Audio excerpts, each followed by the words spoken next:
Pronto, tá gravando.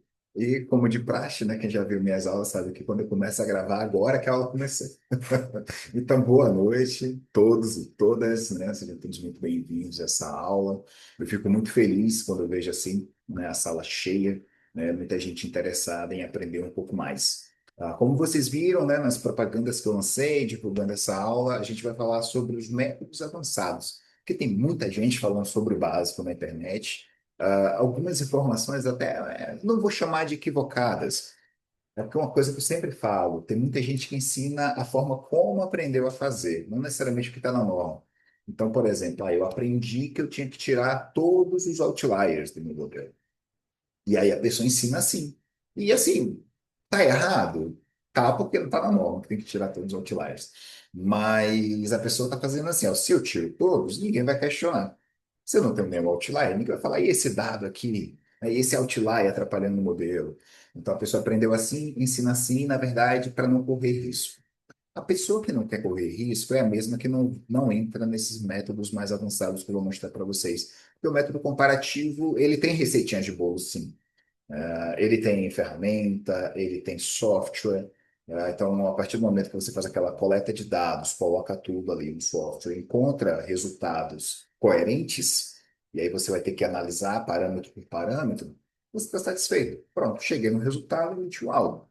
Quando você parte para esse outro método, você precisa criar, né? Você precisa pensar mais em negócio, você precisa observar mais o mercado. Então, a inteligência de mercado ela é muito mais utilizada, muito mais explorada nesses outros métodos, né? Que são os métodos indiretos. Há muitos críticos, tem um grande amigo meu que critica demais os métodos indiretos, porque o método é indireto, o nome já diz, né? Então, de fato, a norma dá preferência ao método comparativo, importante falar isso aqui logo no início da aula. O método preferencial da norma sempre vai ser um método comparativo independente do imóvel.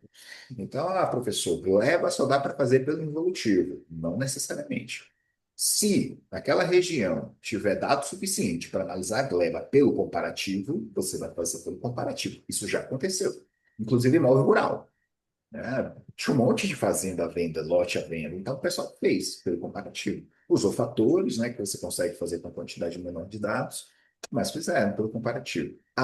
Outra coisa, né? Fatores e inferência estatística são subprodutos do método, tudo do método comparativo. O pessoal costuma dividir, né? Método comparativo e fatores. É a mesma coisa. Então, quem faz por fatores também fez pelo método comparativo. A norma não diz que inferência é melhor que fatores. Ela coloca as duas opções, você que escolhe. Então, não tem essa de, inferência é melhor.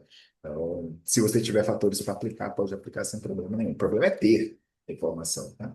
Mas aí é isso.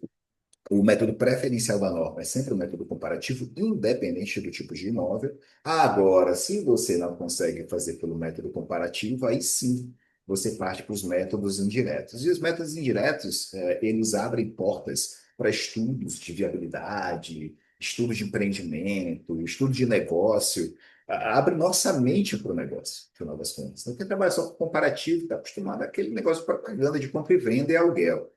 Quem trabalha com os métodos mais avançados, quando passa por um terreno, não pensa quanto está o valor desse terreno. Não pensa na compra e venda, pensa assim, qual empreendimento seria legal para construir ali? O que é mais viável? A mente é outra. Hoje, eu estava voltando, acho que foi do supermercado, foi da academia, não lembro. Porque a academia fica no supermercado, acho que foram os dois, então. E aí eu estava voltando de carro, eu passei por uma esquina, tinha uma placa de aluga-se, uma placa que eu nunca tinha visto. Uma placa de aluga-se de um terreno de esquina, muito bem localizado. E eu só conseguia imaginar, uau, um terreno desse, tinha uma casa velha lá, provavelmente para demolição. Eu, rapaz, um terreno desse aqui dá um ótimo negócio. Com certeza, e pensando nos possíveis negócios para aquele terreno. Então, a pessoa que tem a mentalidade já nesses métodos indiretos vai pensar assim. As outras não. As outras vão pensar no terreno, às vezes pensar, não vai. O cara vai construir um prédio, mas como se fosse uma certeza absoluta, não necessariamente sobre receitas, rendimentos e lucros que ele pode ter com aquela incorporação. E aí a gente fica doido, porque a gente começa a pensar em um monte de negócio que a gente pode participar.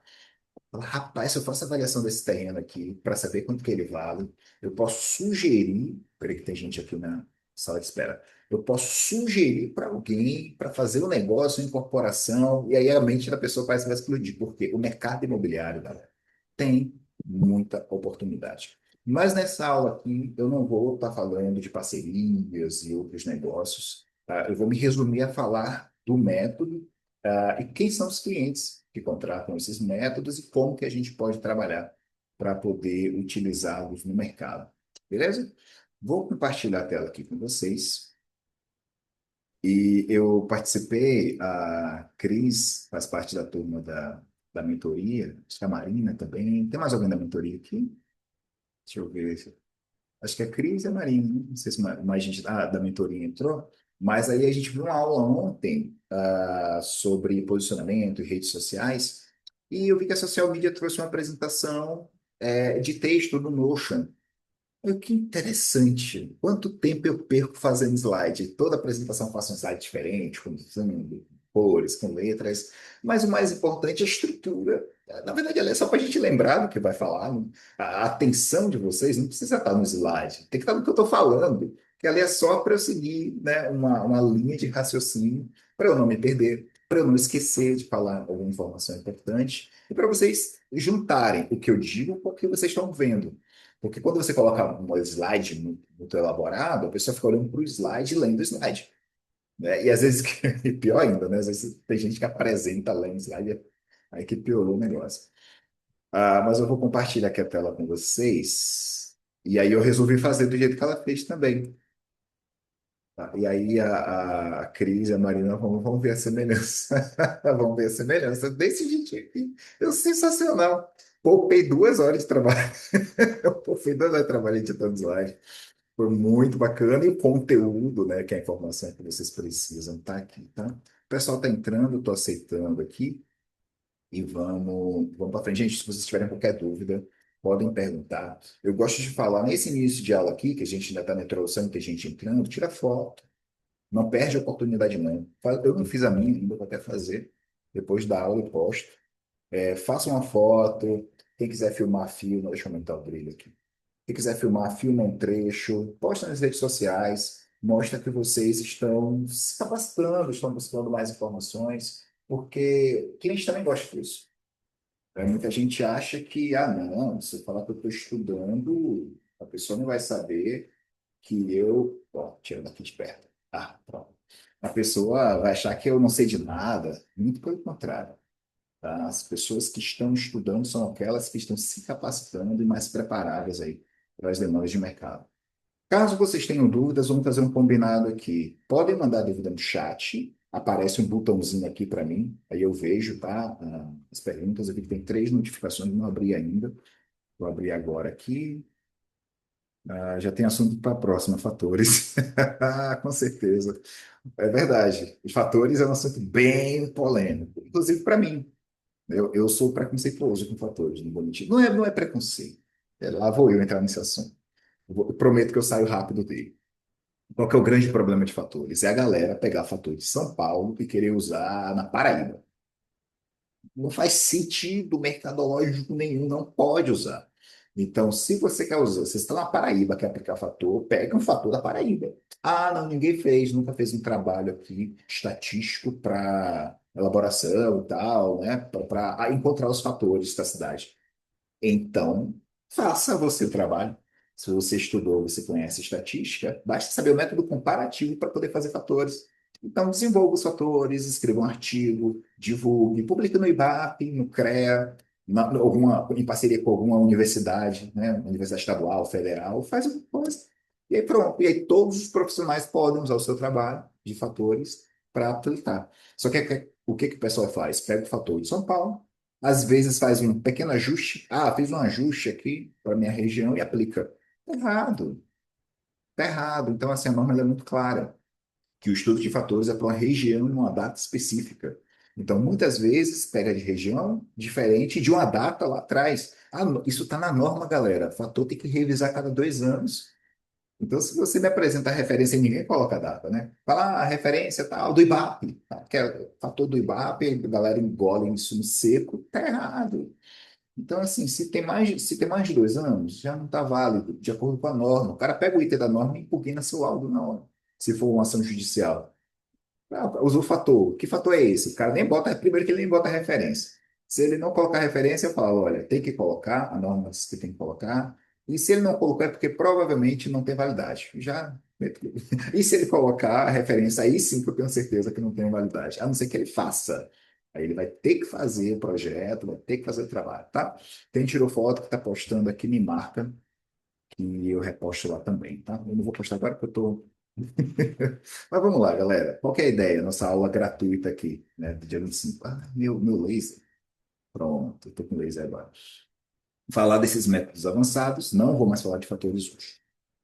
Vamos falar do involutivo, capitalização da renda e avaliação de empreendimentos, tá?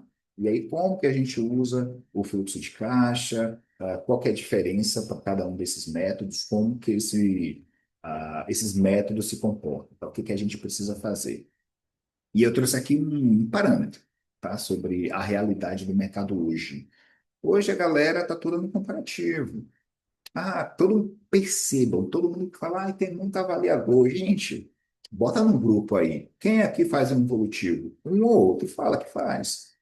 Se vocês estão. Eu não sei se a maioria aqui já trabalha com evolutivo, eu não tive tempo, porque eu vi que a ficha, eu pergunto para vocês, né, as coisinhas, eu vi que a maioria já trabalha com avaliações, acho que 75% já trabalha com avaliações, já conhece o método comparativo, provavelmente está em algum grupo. E com certeza alguém já chegou lá perguntando: quem aqui, né, pode me ajudar com o método involutivo? E aí ninguém responde, ou uma pessoa só responde. Perceberam que não está cheio? Você pega um grupo com 200 pessoas, uma pessoa responde que sabe fazer, que aceita fazer parceria com o método involutivo. Muitas vezes nem sabe o básico ali, mas quer pegar serviço. Então, assim, isso é muito comum. Tá? Então, a grande maioria, tem muito avaliador aqui, ó, tá? No método comparativo, com grande volume, tem nem tempo de estudar. Não tenho tempo de estudar. Tá? A grande maioria está aqui. Ticket baixo, né? Agora tá na moda, vai falar ticket. O ticket médio é baixo porque ganha no volume, de fato, principalmente quem é credenciado de banco, né? Aí o banco está pagando o quê? 550, 600. Aí a pessoa chega e fala, estou tirando 20 mil por mês. Só que aí a pessoa está acabada, né? A pessoa vai conseguir tirar 20 mil por mês, 550, R$ 600 por laudo, é porque é muito laudo. O que mais desgasta não é nem o laudo em si, porque de fato é simples. O laudo é simplificado, a estatística, às vezes, já tem um modelo pronto. O desgaste maior é a vistoria. Por isso que o banco vem com aquela ideia, tem que mandar a selfie para provar que foi você que foi. Porque sabe que é o que desgasta mais, questão de deslocamento e tal. E a pessoa não para e tá viajando, viaja fim de semana, sábado, domingo, gente, isso não é vida, não. Não é, sinceramente.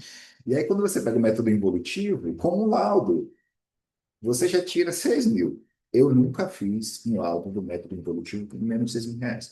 Se você colocar a precificação, e aí talvez eu traga uma aula sobre precificação também, porque a galera está acostumada com os laudos mais baratos do comparativo. Quando pega um laudo desse e não sabe quanto cobrar, acha que está cobrando muito. Até o comparativo. Comparativo no mercado não é menos de R$ 2.000, não, gente. 1.500, só se for volume. Peguei um prédio aqui, vai valer 5 imóveis. Aí você consegue baixar um pouquinho por conta do volume ali. Às vezes a mesma tipologia, tudo bem. Agora, pegar um imóvel de um cliente particular e cobrar menos de R$ 2.000, está cobrando baixo. Já vou avisando. Mas aí, outro dia eu falo sobre precificação, né? E o que acontece mais?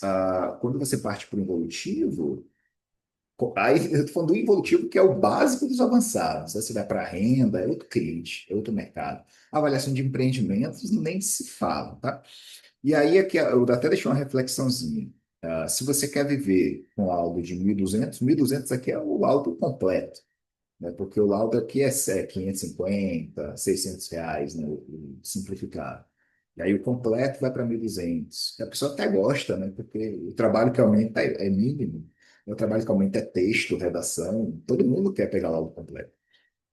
Ou você prefere contrato de 20 mil, 30, 40. Como assim, professor? Um ponto. Pois é. Aí a pessoa tira 20 mil por mês fazendo um monte de laudo pequeno. E aí a gente acabou de mandar a proposta para o cliente aqui pedindo 23. Ele vai fechar com a gente? Talvez, mas a gente não vai disputar preço. E a gente está oferecendo para ele inteligência de mercado. Se você quer a informação certa, se você quer ter certeza que você vai fazer um bom negócio, e aí é negócio de milhões, é 20 mil, 23. E aí, explicando por que que é aquele valor, tá? Então, sempre que a gente manda um análise, a gente explica, olha, tem essa etapa, essa, destrincha todas as etapas, coloca valor para cada etapa daquela, que é mais difícil o cara pechinchar. Ele até pode pechinchar, você dá um desconto geral ali, mas vai morrer nos 20 mil, 20 e poucos mil. Né? Não baixa muito mais do que isso. Tá? E essa concorrência é muito baixa, então é muito difícil alguém que está acostumado a fazer laudo pelo método da capitalização da renda pedir menos de 15.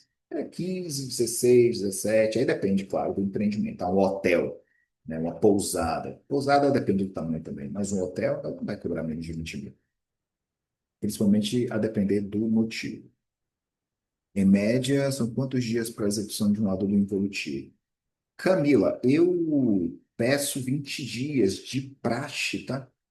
Já é assim, é algo meu, assim, dá para fazer em menos tempo, mas os meus contratos, as minhas propostas, eu sempre coloco lá 20 dias, porque mais do que isso, tipo, deixa o cliente até ansioso, mais de 20 dias, nossa, sabe? Menos do que isso, você pode se enrolar por conta das outras demandas. Então, às vezes, você pega dois, três laudos ali ao mesmo tempo, os três exigindo ali um estudo maior, mais detalhado, e aí os prazos começam a se coincidir.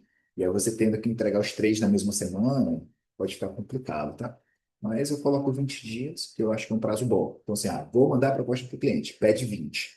Entrega antes, entrega com 18, com 17. Isso aí tem que acontecer. Tem que entregar pelo menos um dia antes, tá? Combinou tal dia, relembra a data, olha, 20 dias, a gente contratou hoje, vou te entregar até o dia, vou chutar aqui, 15 de março. Aí no dia 14, 13, você manda, olha, consegui finalizar antes, porque eu sei como essa informação é importante para o seu negócio, então fiz o possível aqui, entreguei aqui 2 dias antes. E deixa reforçar que você está entregando antes, porque é aquela coisa da galinha, né? A galinha bota o ovo e né, cacareja para todo mundo saber que foi ela que botou o ovo. É nessa pegada, tá? Então tem que deixar claro para ele que você entregou antes do prazo, para ele entender, porque às vezes o cara tá ali na correria e nem percebeu. Nem percebeu, às vezes ele está tão ansioso para receber o documento, né, o trabalho, que ele nem percebeu que você entregou antes do prazo. Então é bom reforçar, né, e falar que isso você fez por causa dele, que o cliente é importante, tá? Pode esperar os próximos trabalhos, tá? Eu coloquei aqui um problema. O que que é a maioria, né? Eu já até fiz uma introduçãozinha aqui sobre isso. Domina parcialmente o método comparativo, né? Muita gente nem domina mesmo a fundo o método comparativo. Tem segurança nos métodos avançados, tá? Conheço, mas nunca fiz. E esse nunca fiz, galera, é uma trava que vocês não têm nem noção. Isso eu comento lá na mentoria, que o fato de você nunca ter feito e sentir essa insegurança te bloqueia de fazer. Porque quando aparece alguma oportunidade, você foge dela. Porque você não quer correr o risco de errar. A gente não quer errar. Eu vou errar, vou passar vergonha, né? Vou ser humilhado em praça pública, eu não vou nem fazer, gente. Falei para um aluno de ontem para hoje. Ele pegou uma avaliação pelo evolutivo, ele está estudando ainda o método evolutivo, e estava na dúvida se pegava ou não. Cara, nunca dispense serviço. Claro, muito barato, o cara não quer pagar, tudo tem seu preço. Então, o cara já está trabalhando com laudos de 10 mil, 15 mil, não vai pegar laudo de R$ 1.000, isso aí vai atrapalhar o fluxo dele. Mas pô, era um laudo bom, né? Era um bom imóvel para ser avaliado. Eu falei assim, tá inseguro, chama um parceiro. E aí eu falo para vocês aqui também. Entre vocês, inclusive. Olha, não, tenho seguro para pegar essa avaliação, apareceu aqui, pegue. Por quê? O exemplo dele foi um imóvel rural. Engenheiro e arquiteto não pode fazer avaliação de imóveis rurais, tá? Quem faz engenheiro agrônomo, engenheiro florestal. E outras variações, engenheiro agrícola e tal, e é com CREA. Mas tem uma ressalva. Imóveis muito próximos da área de expansão urbana, imóveis com características urbanísticas, né? Você está vendo que o potencial daquele imóvel, daquele terreno é urbano, você está vendo que a cidade está crescendo para aquela direção, você está vendo que aquele imóvel não tem nenhuma atividade agropecuária, não tem plantação de nada, não tem nem plantação de churrasco, não tem criação de gado, não tem nada. Gente, ele só está esperando a cidade chegar para fazer um loteamento. Ele só está esperando isso acontecer. Então, a gente diz que esse terreno, apesar de rural, ele tem potencial urbano. Quantos terrenos foram quantas fazendas, na verdade, foram divididas para fazer empreendimento de Minha Casa Minha Vida? A cidade chega, expansão urbana chega. Às vezes está rural na matrícula, mas já está dentro da área de expansão urbana. Né? Que o plano diretor, você sabe, né? O plano diretor vai estar sempre atualizando e delimitando a área de expansão urbana da cidade. Está dentro da área de expansão urbana, tem nem que discutir urbano. Está próximo, aí você tem que fazer essas considerações sobre o potencial, que ele não é utilizado como um terreno rural, o potencial rural dele não está sendo utilizado, nem vai ser. Agora, o potencial urbano dele, sim. Então, eu vou avaliar ele como se urbano ele fosse. Aí, engenheiros e arquitetos, nada de braçada, pode fazer. Eu falei para ele, era imóvel rural. O cara não dispensa, não. Se for rural, rural mesmo, tem lá plantação de soja, criação de gado, um riacho passando no meio, sistema de irrigação, silos, pegue. Sabe o que é que você vai fazer? Parceria com o engenheiro agrônomo, engenheiro florestal, chama o cara. Por quê? Se você pega esse serviço e passa para o engenheiro agrônomo passa a ser o contato daquele cliente. Quando esse cliente tiver outro imóvel para avaliar, ele vai falar com quem fez o último laudo dele, não vai mais lembrar de você. Você tá fora da jogada. Pode ser que o cara nem indique você, indique um outro amigo dele. Então, o que é que eu digo? Pegue para você e chama o cara para sua equipe. Morreu a história. Aí ele fala, pô, professor, não sabia que dava para fazer isso, nunca pensei nisso antes. Pois é. Então, qual que é a minha ideia? Dominem os métodos mais avançados. Se não dominarem ainda, juntem com quem já dominou. Pegue um serviço. Apareceu aqui um imóvel para fazer pelo involutivo. Não sei fazer, vou pegar. E chama alguém para te ajudar a fazer. A precificar, nunca dê preço na hora, peça o documento, informações, aí depois que você dá o preço. E aí, o que é que você vai entender aqui nessa aula, tá, gente? Quando usar cada método, que tipo de cliente contrata cada método, quanto se cobra que eu botei ela em 20, 30, 40, eu estou, de fato, colocando os tetos, tá? Mas, de fato, como eu disse, o laudo pelo involutivo mais barato foi de 6 mil, o mais barato. Então, é 7, 8, 9. O normal vai estar ali, 9, 10. Por quê?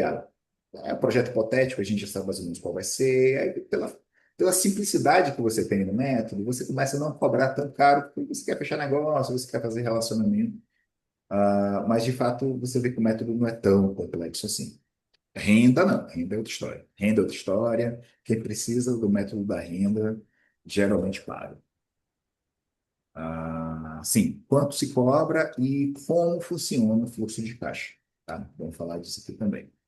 Quando a gente tem um método comparativo, eu trouxe ele aqui só como referência, tenho citado ele, mas só para fazer essa ponte, porque aqui todo mundo já domina, pelo menos a maioria, 75% já domina, falou que domina o método comparativo e acho que 50% domina o evolutivo. Ninguém, pelo que eu vi até então na pesquisa, ninguém disse que dominava com segurança evolutivo, renda e avaliação de empreendimentos. Aqui, ó, quando a gente fala do método comparativo, quem contrata? Bancos, particulares, pequenos investidores. Quando eu boto particular aqui, aí tem advogado. O advogado em si, ele não contrata a avaliação, quem contrata é o cliente dele, então volta a ser particular.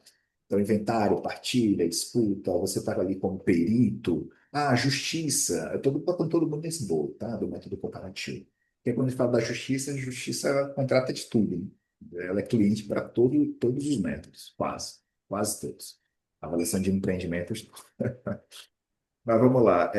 Banco, laudo simplificado, máximo R$ 600.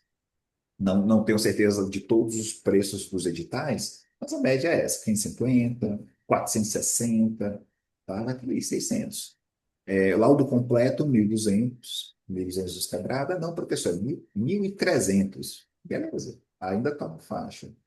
A particular, como eu disse, ó, você vai estar ali cobrando 2.000. Mínimo 1.500 se você vê, não, pô, muito simples, apartamento aqui, eu já tenho modelo pronto. Eu vou fechar pelos 1.500, tudo bem. Menos do que isso, cara, de jeito nenhum. Para você ter noção, eu não sei se vocês sabem, eu moro em Maceió, o IBAP aqui de Alagoas, ele divulgou a nota, né, sobre os honorários. Eu vi que tinha gente de Alagoas aqui, um monte de bebedor e tudo isso. Divulgou os honorários, que é meio salário mínimo por hora técnica. E é o quê? Achei caro, tá? Eu não uso esse valor de honorário. Inclusive, eles até tiraram a tabela de lá. O salário mínimo está 1.600 e uns quebrados, né? Então, assim, mais de R$ 800 por hora. Aí, porque São Paulo, Brasília e outros IBAPs estão ali na faixa de 500, 550, R$ 600 a hora. Então, 800 e pouco eu achei que extrapolou. Mas, o que é que eu quero dizer com isso? Por hora, você não vai levar menos de 2 horas para fazer um álbum. Só aqui já correu esses 1.500, que é menos de um salário mínimo, gente. Então, assim, galera. Ah, o cliente particular, foca aqui nos 2.000. Claro que tem um método para precificar, não é? Ah, eu vou cobrar 2.000 sempre. Eu geralmente cobro por hora técnica, justamente para poder itemizar mesmo, tá? Discriminar os serviços, colocar a quantidade de hora de cada serviço daquele e o valor, porque evita que o cliente questione. Geralmente, sei lá, deu 2.800 o somatório. Aí no final eu faço por 2.600.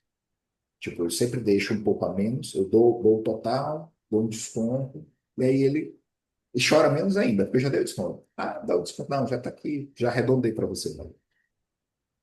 Quando a gente vai para o método involutivo, quando é que a gente vai usar, né? Primeiro, são terrenos atípicos, que muita gente fala, terrenos grandes. Aqui, terrenos grandes, eles estão como um exemplo. Pode ser terreno pequeno. É porque, assim, geralmente terreno pequeno não é atípico, porque tem muito terreno pequeno à venda. Aí, se tiver numa região, terreno é pequeno e não tem outro terreno para comparar, dá para fazer pelo involutivo. Dá para fazer. Lote. Um lote de 10 por 20, dá para usar o método involutivo nele. A única coisa que muda aqui é o projeto hipotético. Vou explicar isso também para vocês. Então, assim, vai mudar o projeto hipotético. O que é que dá para fazer nesse lote? Qual o melhor aproveitamento? A norma diz que tem que ser o maior e melhor aproveitamento do terreno. Então, eu tenho um terreno de 10 por 20, co- comparado com as soluções e empreendimentos que eu tenho na região, qual o melhor aproveitamento que eu tenho para esse terreno? Esse é o estudo. É assim que a gente define projeto hipotético para o método involutivo, tá? Então, tá lá, terrenos grandes, glebas urbanizáveis, terrenos em área central, pronto, aqui entra os pequenos, porque às vezes, geralmente são maiores, tá? Mas é metade de uma quadra inteira, dentro de centros urbanos, e só tem ele. Geralmente o cara está cobrando muito caro, os empreendimentos foram comprando os outros terrenos e tal, construindo e valorizando ainda mais a área, né? E quanto mais tempo o cara passa sem vender, mais o imóvel dele vai sendo valorizado, porque os caras estão construindo em volta dele e valorizando cada vez mais. E aí chega uma hora que só sai pelo método involutivo mesmo, tá? E aí, qual vai ser o projeto hipotético? Dá uma olhada no entorno. O que é que está sendo construído? É uma área comercial? É uma área residencial? É uma área mista? E aí você consegue estipular, né, qual que vai ser o projeto hipotético. Áreas para incorporação. Se encaixa aqui também, nesses outros. O que, que são os clientes? Incorporadores, obviamente, logo de cara que eles querem saber, por exemplo, numa incorporação, se o percentual de incorporação está justo para aquele negócio. Então, o dono do terreno pediu 25% na incorporação, né? 25% do VGV. Não sei quem trabalha com isso aqui, mas é muito comum, tá? 20, 25%. Será que vale? E aí tem que fazer avaliação. Aí você faz a avaliação do terreno, faz a avaliação das unidades, como se prontas estivessem. Isso aí já tem um pé na análise de viabilidade, tá? Que a gente também chama de avaliação de empreendimentos. Mas o foco aqui é a parte do involutivo, porque o involutivo está dentro. Por isso que eu falo desses métodos juntos, porque no final das contas um vai complementando o outro. Não existe, pode até existir, mas a maioria das análises de viabilidade também contemplam a avaliação do terreno. E aí você precisa também do método involutivo. Se eu fosse definir uma ordem para estudar, seria involutivo, tem que ter volume, inclusive, maior que os outros. Capitalização da renda, que aí você vai para o outro extremo, são outros clientes, são imóveis muito rentáveis, literalmente rentáveis, tanto para o proprietário quanto para você. E avaliação de empreendimento, porque muda a lógica. Você sai ali do papel de avaliador e passa a ser consultor. Então, o seu posicionamento muda quando você trabalha com avaliação de empreendimento. Tá? Você não tem lá avaliar terreno, avaliar casa. Você tem lá fazer um estudo de mercado para propor possíveis soluções de investimento. Pensa comigo. Você está conversando com um cara que vai investir 30 milhões no negócio. que está esperando lucrar 10 milhões. Eu estou jogando para cima aqui. Você vai se apresentar como, um cara desse? Quanto que você vai cobrar de um cara desse? Ele vai investir, ele tá, tô com 30 milhões para investir nesse empreendimento. Você que vai fazer o estudo para falar para ele qual que é o empreendimento mais viável com 30 milhões e qual que ele vai lucrar próximo aí dos 10 milhões. Gente, menos de 40 mil você não cobra por fazer um trabalho desse. De jeito nenhum. E aí o bom é encontrar um trabalho desse. E aí quando você domina o método, seus olhos se abrem, você começa a observar quem que pode precisar desse tipo de consultoria. Você só precisa de um contrato. Só um. Basta um. Não precisa contratar todo mundo só. Primeiro que der certo, aí já foi. Fez para um, já usa como exemplo para os outros, aí a galera vai atrás de você, principalmente se o negócio dele der certo no final e der o lucro mesmo que você estudou ali e disse que daria, tá? Disse que daria não, porque você não garante lucro não, porque o futuro a Deus pertence. O que você faz é um estudo de probabilidades, né? Então, se você utiliza dados de mercado, dados atuais de mercado, se não mudar muito no decorrer desses anos, o resultado provável é esse, tá? Claro que quando a gente for falar para o cliente, a gente vai falar, "Olha, estudamos e tal, fizemos projeções, o resultado é esse. A gente não vai cheio de dedo, cheio de ressalva, não. E aí? Ele vai ficar com medo. Tá? Então, o risco, ele é computado também. Então, se o risco é maior, você também aumenta ali o risco. Eu vou mostrar para vocês no curso de caixa depois, tá? Onde é que o risco entra. Mas aqui falamos com incorporadores, investidores, proprietários de grandes áreas. Então, o cara é dono de terra, o cara está lá sossegado na rede dele. Ah, tô de boa, tô com o dinheirinho aqui. E aí você vira para ele, e aí, não quer não aumentar essa receita sua? Ou então o cara é proprietário de grandes áreas e tem um negócio, e aí o negócio dele está ali emperrado. Você não quer um capital de giro para colocar nesse negócio? Faz a avaliação da área para você saber mais ou menos quanto que vale, quanto que você pode pedir de empréstimo do banco. Dá como garantia. Pega o empréstimo e investe no seu negócio. Então, assim, o cara não vai fazer nada com aquela área. A área ali vai ficar parada, ele está esperando valorizar, tá? Faz rodar o ativo, faz rodar o negócio, faz rodar a economia. Tá? Então, dá inclusive para vocês sugerirem negócios para eles. E advogados, né, que está ali em disputa judicial. E vai ter comparativo, vai ter involutivo, vai ter renda também. E aí, quando a gente fala do involutivo, vou ter aqui, ó, o ticket médio, né, vai de 6 mil, menos do que isso. Não dá. Ah, não, eu fiz um involutivo aqui por 3. Lamento informar se tudo errado. Ah, não, porque já tinha modelo pronto, estava começando e tudo bem. Mas assim, não é comum. Tá? Um valor muito baixo para o método involutivo. 3 mil a gente tem que cobrar para comparativo. Evolutivo. Evolutivo dá uns 3 mil, 3 mil por 4. Agora, involutivo, que você faz projeto, ah, não, ele já tinha um projeto, ele já tinha um orçamento, ele já tinha muita informação, então eu tive menos trabalho. Beleza. Tá? Mas enfim. Mas dá para cobrar de 6 a 15. Dá para passar de 15? Dependendo da área, sim. Então, isso aqui é avaliação de áreas de 300 mil metros quadrados. São empreendimentos muito grandes, são operações multimilionárias. Então, tem muito dinheiro envolvido e precisa de muita seriedade também no trabalho, tá? Quando a gente vai falar da capitalização da renda, que é o meu novo queridinho, que o meu preferido sempre foi método involutivo. Eu fui chamado por quase todos os professores que vocês conhecem de avaliação de imóveis para dar aula do método involutivo, porque é minha paixão. Primeiro curso que eu lancei foi o método involutivo. Então, você deve conhecer, né? Priscila Nunes, Murilo Reis, a Viviane Araújo Carvalho, Viviane Carvalho, né? A Beta de Valor. Todos eles têm um módulo no curso deles, meu dando aula. Né? E alguns, pelo menos a maioria, era do método involutivo. Acho que só o Murilo que tem uma parte do comparativo também, que era avaliação com Excel. Tá? Uau, as ferramentas. Porque, assim, de fato, não é um método complicado. Tá? E quanto mais você pratica, isso é para tudo, né? Isso é para a vida. Né? Quanto mais você pratica, melhor você fica naquilo. Então, assim, a gente já fez muitas avaliações para o método involutivo, meu Deus. Acho que o maior volume, assim, mesmo, era. Não dá para comparar com comparativo. Não dá para comparar com comparativo, ficou complicado. Mas o comparativo, de fato, tem um volume maior, realmente. Mas dos outros, o involutivo, ele tem mais involutivo do que evolutivo. De fato, tem mais involutivo do que evolutivo. E aí, tá, já estou na renda. E aí a renda é o meu novo queridinho, porque estão começando a surgir negócios de outras proporções. Então, assim, a capitalização da renda é um método que abre muitas portas. Tá? Então, quem vai demandar é rede de hotéis. Eu botei aqui hotéis, mas é a rede que demanda isso. Geralmente, quando você contrata com um hotel, você contrata com a rede inteira. É trabalho por todo. São contratos, sim, centenas de milhares de reais, tá? Não é contratinho, não. Então, aqui não é menos de 100 mil no contrato desse. Depende, claro, da quantidade de imóveis, quanto que você vai viajar, quais os estados que você tem que ir para avaliar os hotéis, e tudo sai pela capitalização da renda. O preenchimento é igualzinho.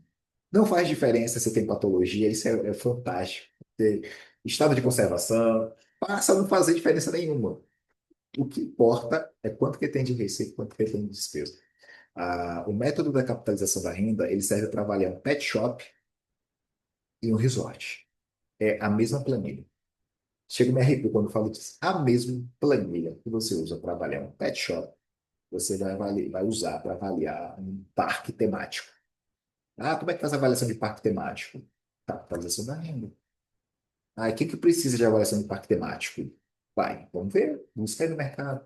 O mercado sabe que você faz avaliação de parque temático? E se ele souber? Será que não aparece para você um negócio desse? De novo, são contratos muito grandes, muito robustos. Shopping centers, né? Então, shopping também contrata, também é pela capitalização da renda. Posto de combustível geralmente sai por dois métodos, né? Sai pelo evolutivo, se você quer valor patrimonial. Eu quero só saber quanto que vale o que tem aqui, não o negócio.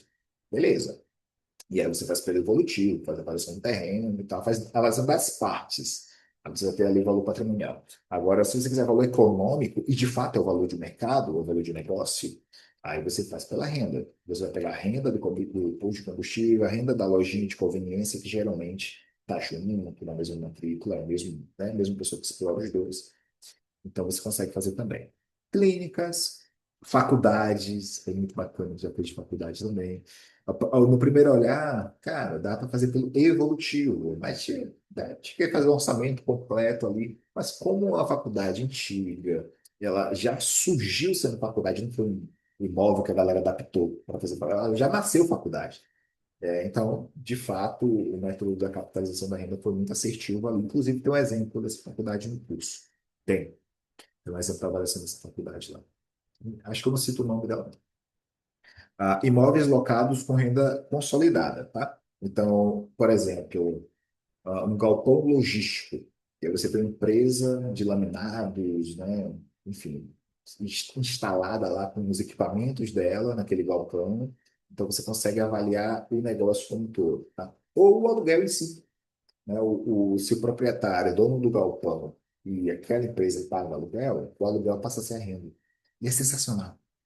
Fazer a capitalização da renda pelo aluguel, porque o aluguel é uma receita muito simples de se contabilizar. Não tem muita despesa, não tem muito negócio, fluxo, mão de obra. Então é mais tranquilo, muito bom fazer isso aqui. E aí, como mais clientes, né? Fundos. Uau, isso aqui. Pô, fechar um contrato com, por exemplo, fundos de investimentos, grupos de investidores, né? Fundos imobiliários, é muito bom. Tá? São contratos muito robustos.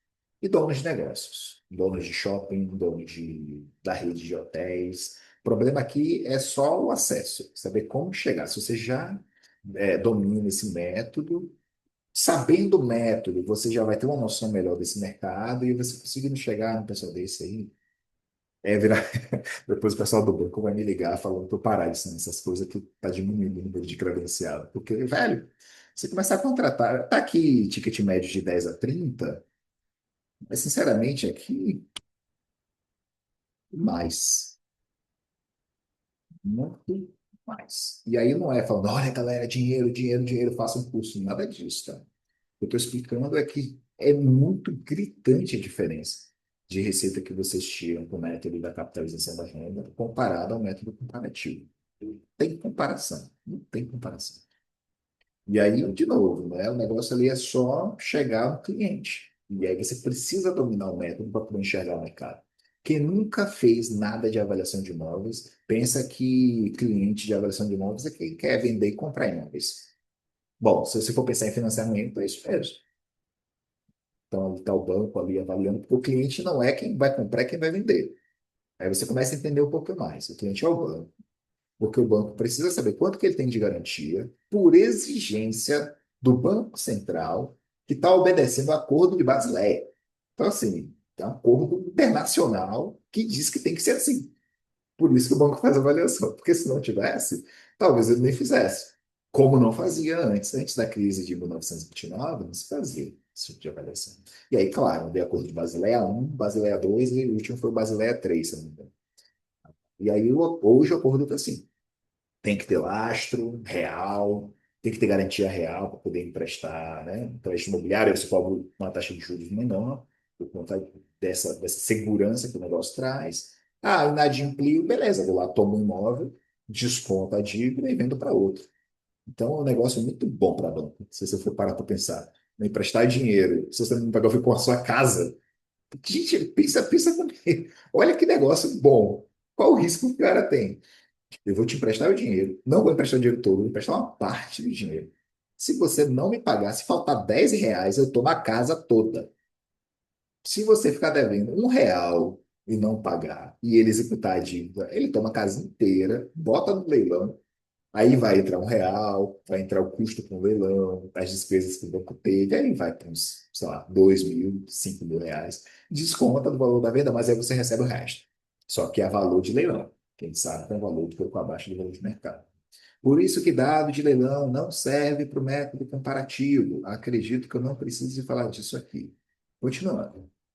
Avaliação de empreendimentos. Aí é outro patamar, tá?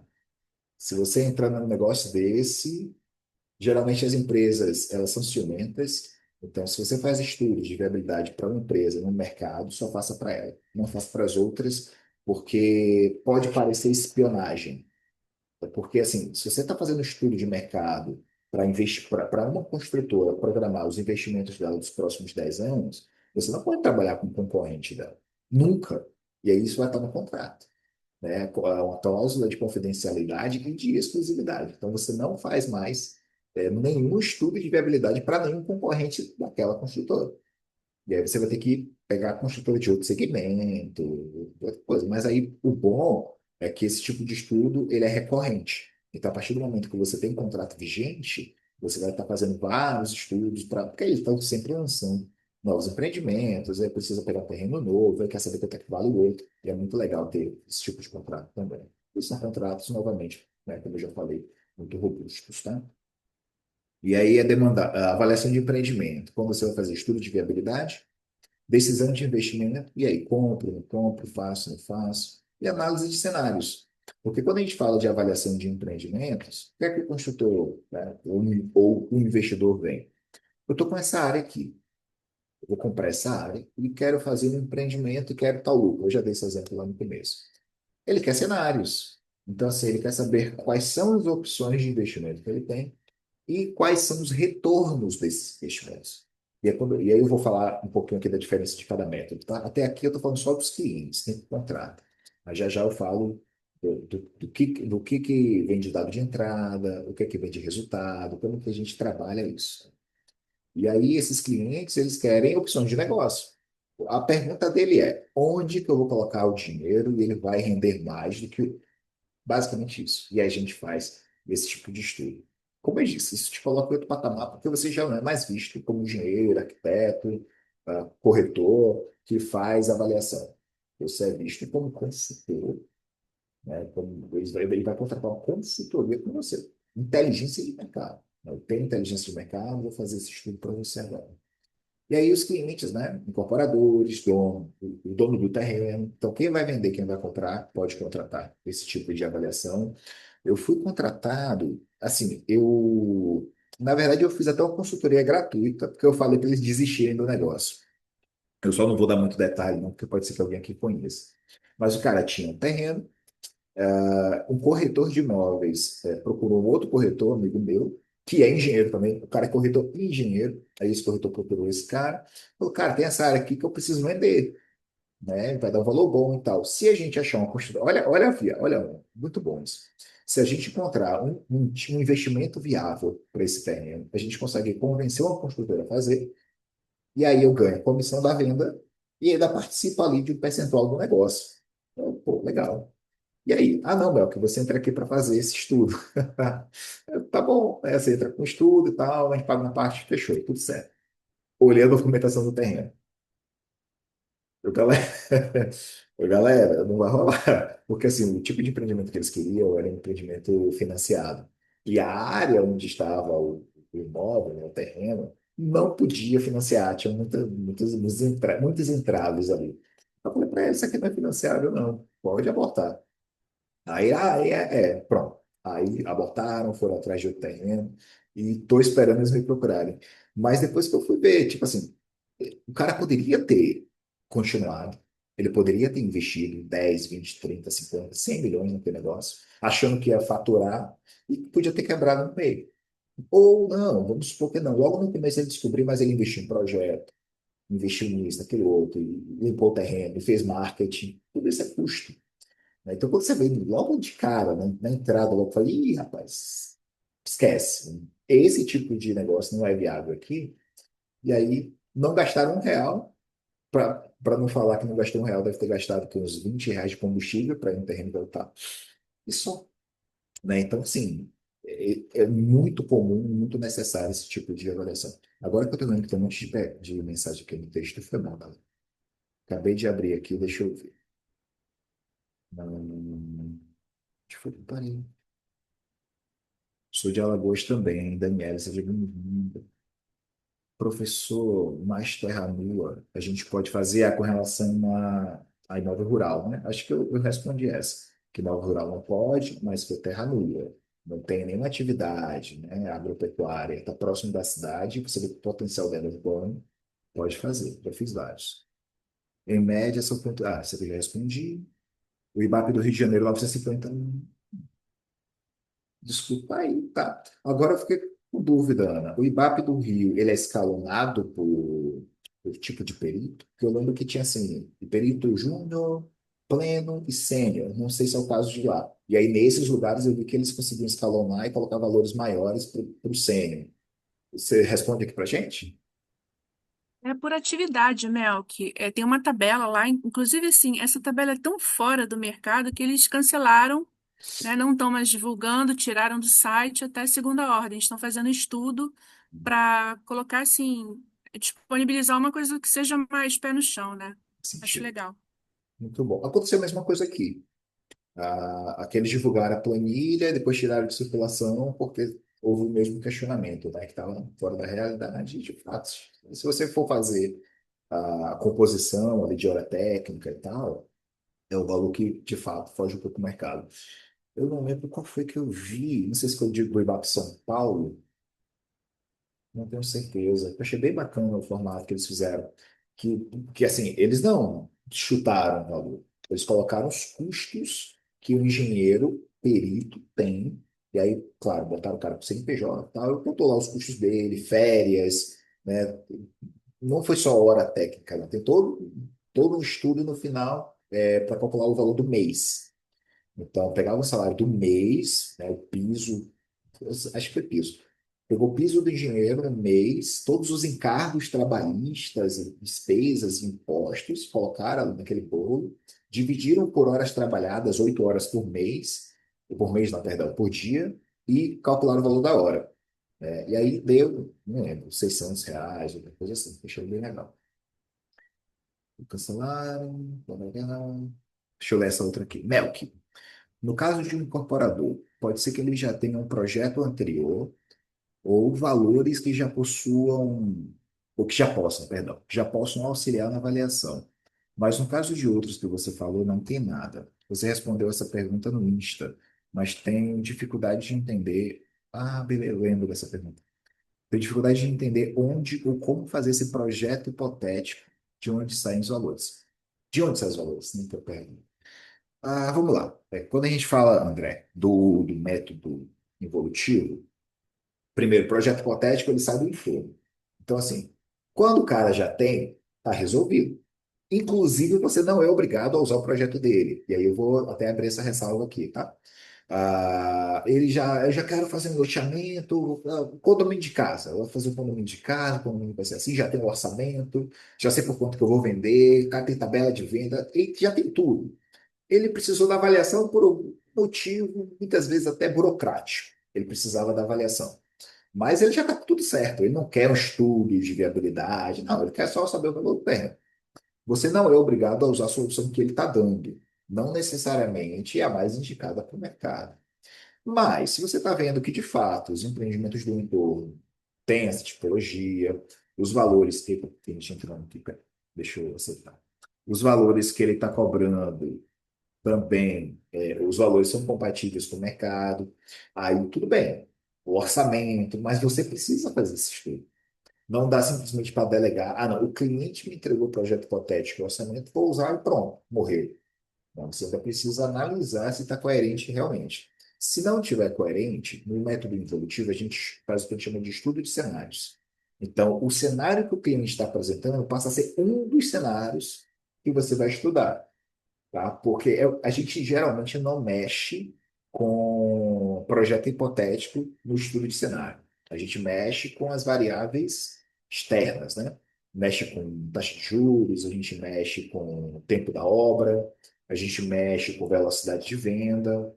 Tem muita coisa para mexer. Com projeto a gente não costuma mexer muito. Aí se você já tem o projeto pronto do cliente e você está vendo que aquele não é o projeto mais adequado para aquela área, você pode colocar o dele como um dos cenários.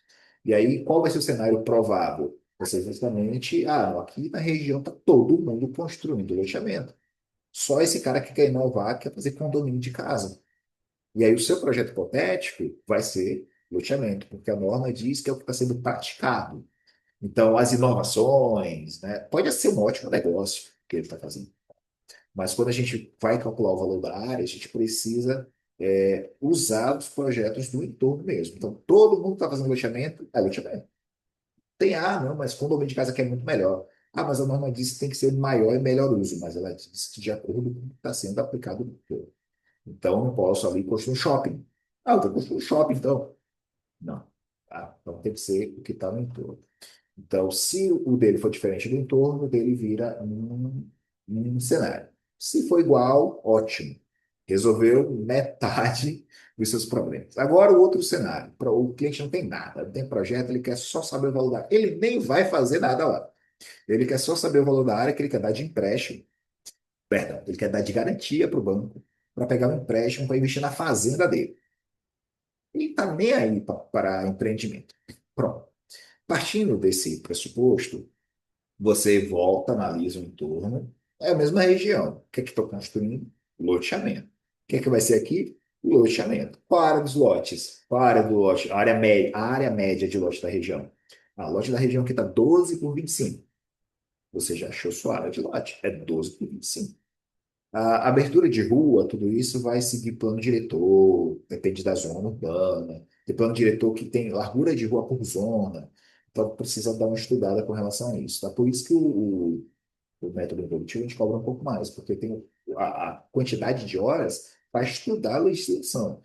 Não, mas eu já estudei, eu já fiz 3 métodos evolutivos aqui, eu até já tenho um projeto hipotético dele. Então, você vai cobrar. Não vai deixar de cobrar porque você já tem, não. Você vai cobrar, o estudo vai estar lá detalhado, tudo bonitinho.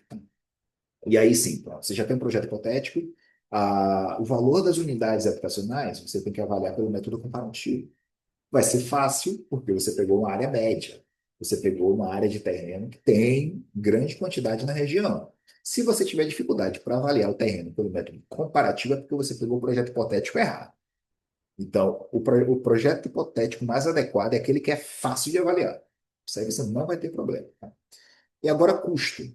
Muita gente, mas muita gente, usa uma planilha famosíssima do Sinap, não, da PIN, TCPO, né? Aí eu assinei um mês, inclusive, já fiz trabalho com ela. Assim, a minha ressalva, aí eu falei na resposta, é porque o valor geral, nem separa por estado, o valor para o Brasil todo. Como assim? Muda muito de uma região para outra. Mas é aceito. Como aí que acontece, né? É um método indireto, é um projeto hipotético. nem sabe se o cara vai fazer. Se ele for fazer, quando ele fizer, o valor pode não ser mais esse, pode estar mais caro, pode estar mais barato, pode estar em crise, pode acontecer tanta coisa. Qual o problema de eu pegar uma referência nacional? Essa é a justificativa que a turma usa. Tudo bem, pode pegar. E aí os custos, essa planilha, essa tabelinha, eu até tenho aqui, só que a minha deve estar antiga, porque eu nunca mais usei ela. Você usa, ela vai te dar o valor para cada 1.000 metros quadrados. Então, eu tenho 1.000 metros quadrados inclusive de área útil de lote. É sensacional. A planilha é assim: você faz seu projeto hipotético de loteamento, você tem uma área líquida de 1.000 é até pouco, né? 100.000. 100.000 metros quadrados de lote, útil mesmo. Pronto. Desses 100.000 metros quadrados, ela vai falar: para construir 100.000 metros quadrados de lote, você vai gastar X de terraplanagem, de esgoto, a instalação de água, a distribuição de energia, pavimentação. Então, ele vai colocar todos esses valores de infraestrutura, né, por metro quadrado. E a norma permite. Inclusive grau 2. Grau 2. Não, precisei adaptar. Aí, quando você precisa adaptar, cai para o grau 1, nesse item específico. Não, prefiro fazer um orçamento sintético. É o que eu indico, inclusive no curso eu falo muito disso. Quando você for fazer uma avaliação, um projeto hipotético, consulta. Você não pegou um empreendimento que tem no entorno? Se tem no entorno, é porque, no mínimo, tem um loteamento sendo construído lá. Se não tem, talvez você esteja pegando o projeto errado. Ou acabou de construir, ou construiu há pouco tempo, ou está em construção, ou vai construir, ou vai lançar. Tem alguém mexendo com isso. Se tem alguém mexendo com isso, tem empresa que faz orçamento. Então, assim, tem um pouco de relacionamento envolvido, sim, mas o que eu recomendo é consultar esses loteamentos, verificar quem que está executando e ver se você consegue os orçamentos deles. Nem precisa ser o orçamento para aquela área, orçamento fechado. Se conseguir, ótimo. Porque o ideal é que você tenha valor por metro quadrado. Só isso é suficiente. Se o cara conseguir te passar, quanto você gastou de esgoto aqui? Não. Pronto, só os itens, né? Serviços preliminares, terraplanagem, pavimentação, água, esgoto, tal, bota lá cada um dos serviços e o valor final, você só precisa saber a área útil dos lotes daquele loteamento. Então, se ele tem, vou chutar, 200.000 metros quadrados, você divide tudo ali por 200.000 metros quadrados. Se você quiser a cada 1.000, então você divide por 200, que aí fica o número mais bonitinho. Porque quando você pega cada 1.000, os valores vão dar 1.000 e pouco, né? Vai dar na casa dos 1.000. Se você for no metro quadrado, vai dar 0, entendeu? Ele fica um valor mais feio. Por metro quadrado, esgoto, 47 centavos por metro quadrado. Fica estranho, tá? Então, quando você pega para cada 1.000 metros quadrados, aí fica um número mais bonito de apresentar, né? Trabalho, o pessoal não estranha tanto. Então, a própria Pini fez isso. Para cada 1.000, você pode fazer o seu trabalho também. Então, assim, você obteve de onde? Você obteve grau 3, cara, orçamento sintético. Você pegou o orçamento do cara por metro quadrado e aplicou no seu caso. E aí você dá valor cheio. Você pode dividir por metro quadrado para você ter o parâmetro, mas aí no final você vai dando valores cheios, porque você tem um orçamento sintético. Tá? Aí você diz a fonte, tudo direitinho. É a forma que eu faço e que eu sempre recomendo os meus alunos a fazerem também. Quando eles vão fazer avaliação, projeto hipotético e orçamento, tá? Do projeto hipotético, para depois, isso é só para ter os dados, para inserir no fluxo de caixa, achar o valor do terreno. Mas se a dificuldade maior for essa, tem essas duas saídas. A mais fácil, que a maioria usa, a maioria não quer ter trabalho com isso, e é um pouco mais difícil, só que, cara, vai valorizar muito mais seu trabalho, tá? Já falando disso aqui, ticket médio de avaliação de empreendimentos, 20.000, 40.000 ou mais. E aí não tem limite. O daqui não tinha o mais, eu botei mais e mais, porque, gente, dependendo do tipo de contrato que você pegar, esse aqui é o da renda, tá? Vai embora. Aqui, mesma coisa. Também vai embora. Depende do porte, tá? Isso aqui não precisa. Vamos falar aqui dessa tabelinha. Essa aqui é mais para, como eu posso dizer, ah, trazer para o visual, né? O que é que acontece aqui. Eu botei o método comparativo, involutivo, renda e empreendimento. Cliente básico, né? Banco particular. Para o involutivo é mais incorporador. Para renda, mais investidor, empresário.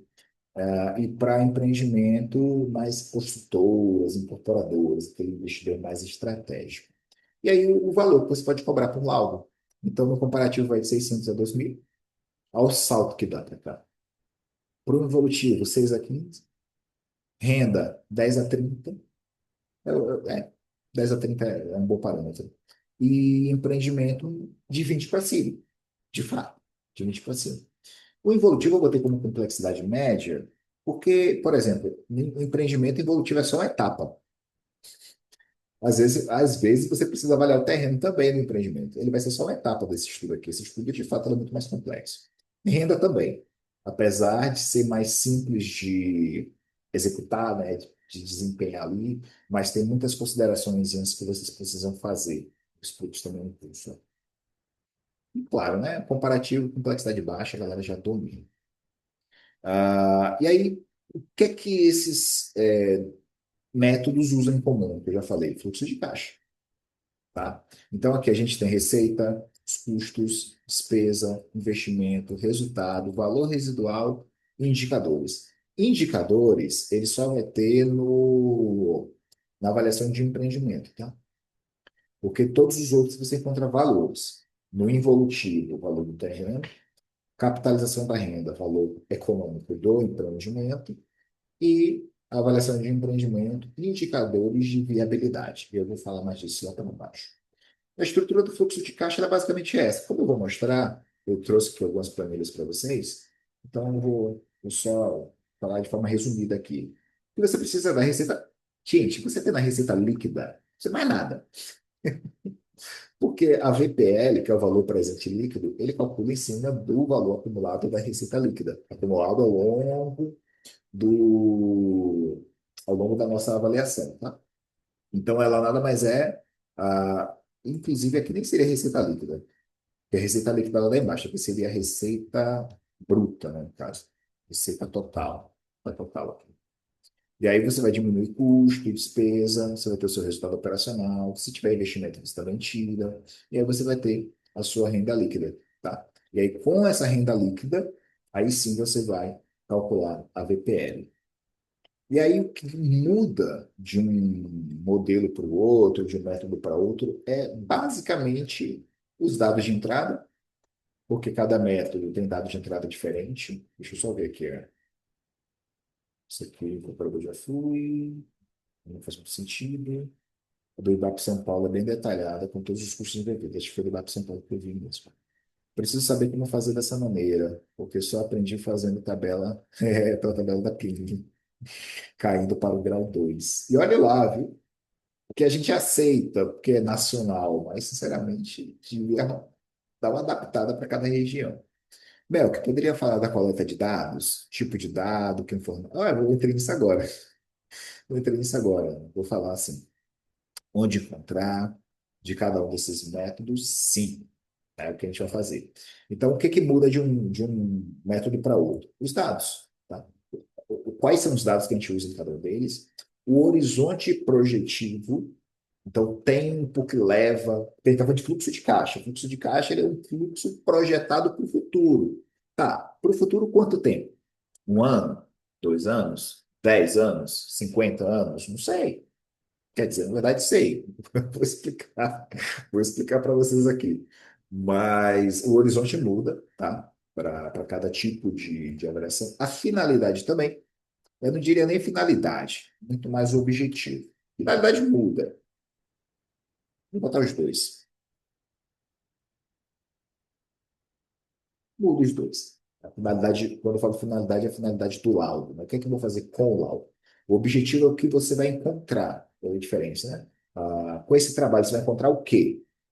O valor o valor de compra e venda do terreno, o valor de aluguel, o valor econômico do empreendimento, indicadores de viabilidade. E a finalidade, óbvio, vai mudar também. O cara quer esse valor para quê? O que é que ele vai fazer com isso? Essa é a finalidade. O que é que ele vai fazer com o laudo? Resultado esperado, né? Também vai mudar de um para o outro. E aí eu separei aqui por, é, por método, tá? Então, eu tenho um tópico para o involutivo, eu faço esse resumão dele, tem um tópico para o capitalização da renda e um também para avaliação de empreendimentos. Primeiro, método involutivo, que é o mais conhecido desses métodos indiretos, o objetivo é valor do terreno, isso aí todo mundo já sabe. Dados de entrada, aí respondendo aí a pergunta da Ana. Primeira coisa que você precisa, informação do terreno, né, que são, você vai usar. Vamos lá. Ela perguntou, né, quem fornece as informações e tal. Para o involutivo, o cliente só precisa fornecer a matrícula do terreno, mais nada. Para o involutivo, o cliente só precisa fornecer a matrícula. Porque todo o resto é você que faz. O involutivo morreu. Então, todo o restante aqui, a informação de terreno é o cliente que dá. Todo o restante aqui, quem faz é você. Então, projeto hipotético, você que tem que elaborar. Se o cliente tiver e te fornecer, é outra história. Mas quem elabora é você. Pesquisa de mercado, você que tem que ir atrás. Quando fala de pesquisa de mercado, é por quanto vou vender o produto do projeto hipotético, tá? Aí eu faço, é a segunda pesquisa. A primeira pesquisa eu consigo avaliar esse terreno pelo comparativo? Eu tenho que fazer pesquisa. Não consigo, beleza. Fiz o projeto hipotético, agora eu tenho lotes. Eu preciso fazer a pesquisa de mercado para poder avaliar esse lote também. Velocidade de vendas. Ah, isso aqui é muito bom. Como que a gente calcula a velocidade de vendas? Lembra? O projeto hipotético, ele é semelhante aos projetos da região. Gente, vamos usar o exemplo de loteamento, que ele é o exemplo mais palpável que a gente tem. Eu tenho um empreendimento que foi lançado em 2010. 10 é muito antigo, né? 2022. E eu estou vendo que ele tem 200 lotes e até hoje vendeu só metade. Você consegue calcular a velocidade de venda? Lógico, não precisa de mais nada. Se você tem o dia que ele começou a vender e sabe quantos ele vendeu, você calcula facilmente a velocidade de venda. E aí o que é que eu faço? Eu pego mais de um empreendimento para calcular a velocidade média, porque os prazos, né, os tempos são diferentes. Então, tem empreendimento que lançou ano passado, tem empreendimento que lançou tem 2 anos e ainda não encerrou, tem empreendimento que ainda vai lançar, mas já começou a vender. Então, pegar as velocidades de venda deles e tirar uma média é o ideal, tá? E essa velocidade ela vai estar em ah, terreno, no caso, né? Unidade por mês. Você padroniza, bota lá, unidade por mês. Aí você traz para o seu modelo.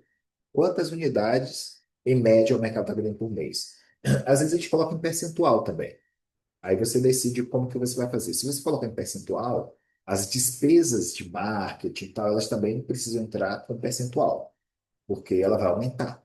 Já que você está vendendo mais, significa que você está divulgando mais, porque velocidade de venda é muito mais por quantidade de unidades que você vende por mês do que em percentual. Pensa comigo.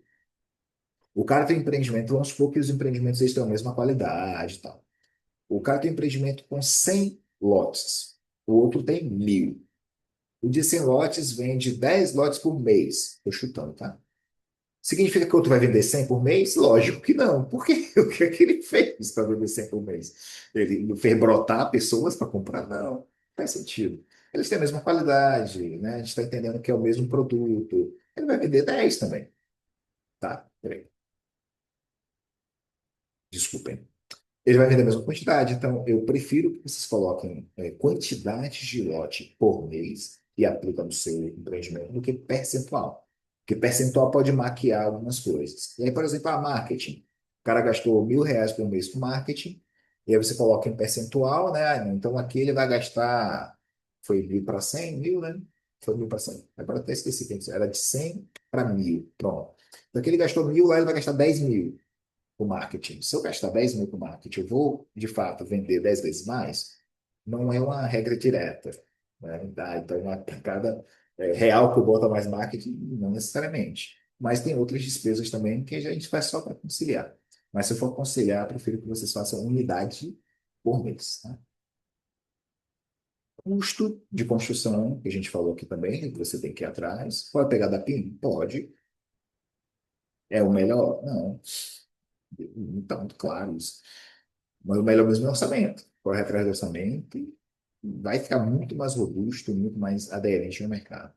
Taxa de desconto, e aí quando eu falo taxa de desconto, eu estou falando da taxa mínima de atratividade. Você também tem que ir no mercado buscar. você vai ter a taxa de remuneração de capital e vai ter a taxa de risco. Lembra que eu falei, a pessoa tem que ver o risco também, vou mostrar na planilha como é que isso fica, mas você também tem que ir atrás disso, tá? E os tributos, né? O que é que vai descontar, tributo, dá uma lida ali na lei. O cara, porque assim, no projeto hipotético, o cara não sabe também. Ele não está construindo. Talvez ele nem construa nada. Ele não vai saber de tributo. Não é ele que tem que te falar. É você que tem que pesquisar, tá? Então, no involutivo, você precisa estar dominando isso. E aí, isso aqui são só dados de entrada. O que ele te dá é só isso aqui. O resto é tudo teu. Horizonte projetivo, enquanto durar o empreendimento. Então, o horizonte do meu fluxo de caixa, ele fica até eu vender a última unidade. Então, se eu estou vendendo 10 por mês, e são, eu falei, cara, quantos mil? Foi 100. Era burguês. Ah, não, o outro era 100, vendia 10 por mês. Então, em 10 meses, ele terminava tudo. O outro era 1.000, mas também vendendo 10 por mês. Então, vai levar 100 meses vendendo. Não tem problema. Fluxo de caixa é de 100 meses. Essa é a regra, tá? Vender a última unidade, pum, acabou o fluxo. Por que que eu falo vender a última unidade e não falo, quando acabar a obra? Porque geralmente a obra acaba bem antes de vender a última unidade. Se por acaso, em algum lugar, dependendo do empreendimento, se vende tudo antes da obra terminar, então beleza, o fluxo de caixa dura até a obra terminar. No final das contas, eu tenho uma despesa para construir aquele empreendimento, tenho receita de venda.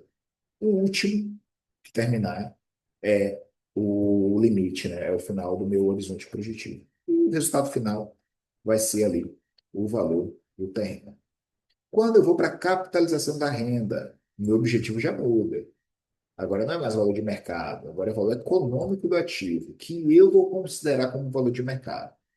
E os dados de entrada, aqui sim, quase tudo aqui é o cliente que me passa. Receitas operacionais dele. O negócio dele está funcionando. Pensa aí num hotel.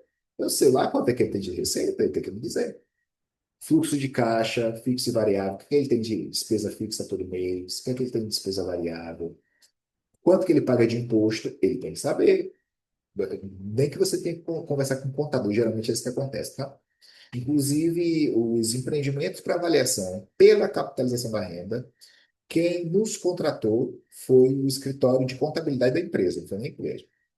Escritório de contabilidade, não sei quem pagou também, né? Mas foi o escritório de contabilidade que demandou, eles que precisavam saber o valor do imóvel e tinha que ser pela capitalização da renda. O último que eu fiz tem 2 semanas.